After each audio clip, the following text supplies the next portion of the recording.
নমস্কার বন্ধুরা, আমি সুস্মিতা। আজ আবারও একটি নতুন ভিডিও নিয়ে তোমাদের কাছে চলে এলাম। আজ আমি মা দুর্গার প্রতিমা রং করে দেখাবো, তাহলে তোমরা ভিডিওটা শেষ পর্যন্ত দেখতে থাকো। প্রথমেই আমি দেব একটা বেস কোট।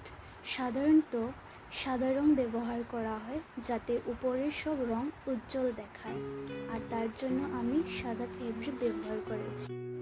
এরপর আসে সবচেয়ে গুরুত্বপূর্ণ ধাপ, মায়ের মুখ। সাধারণত হালকা গায়ের রং ব্যবহার করা হয়, কিন্তু আমি এখানে হলুদ রং ব্যবহার করেছি।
তাহলে বন্ধুরা, এইভাবে ধাপে ধাপে আমি মা দুর্গা প্রতিমার রং সম্পূর্ণ করলাম। কেমন লাগলো অবশ্যই জানাবে কমেন্টে।